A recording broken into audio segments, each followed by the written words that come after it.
During my training, I was driving home one evening when I received a 911 page from a client. I pulled off the road and called my client back. He was a young man who I was seeing for depression but had no previous history of suicidality. Something had gone very wrong that day, and as I worked through my suicide risk assessment, I realized this was an incredibly dangerous situation. He clearly wanted to die.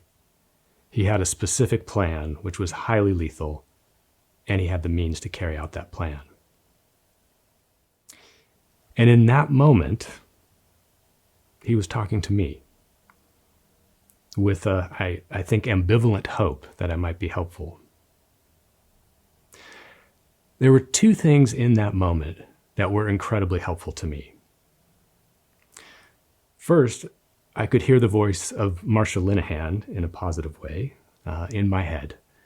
Marcia had taught me how to work with suicidal clients, follow the emotion, ask directly and specifically about suicide, and collaborate on removing lethal means. I didn't need to think in that moment. I could rely on that training. Second, I had an excellent supervisor, actually one of Marcia's former students, who had both expertise in suicidality and whom I could reach immediately after my call.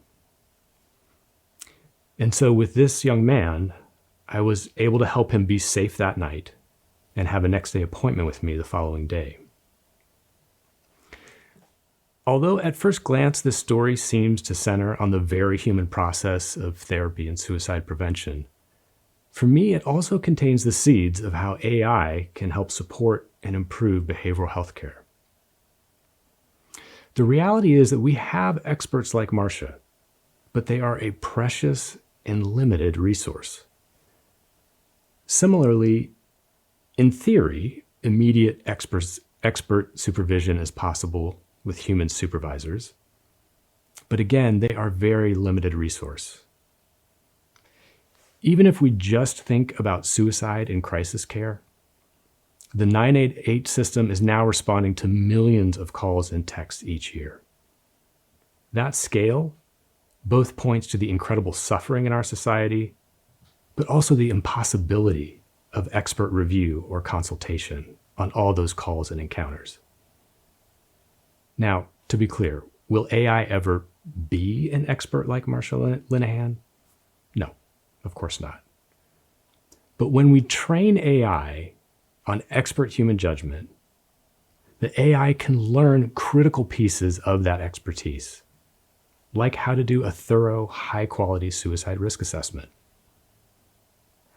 Once we have that validated AI, we can multiply that expert human evaluation to millions of calls and provide support to the thousands of crisis call takers asked to help.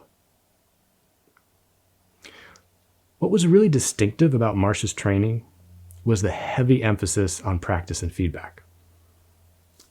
Marcia was always the client, and she chose clients directly out of her clinical and supervision work. These were challenging, real-life examples that we practiced on. It is just impossible to scale that highly effective training to millions of providers across the US. But with AI, we have that possibility. We can provide many, in theory, unlimited opportunities to practice new skills with immediate expert feedback from the AI. Finally, and importantly, at Listen, our vision is that AI supports and empowers human therapists, counselors, coaches, child welfare workers, and other providers on the front lines of health and human services. There most definitely is something special and unique about the ability of a caring individual to help another, and we believe AI can help maximize that effectiveness.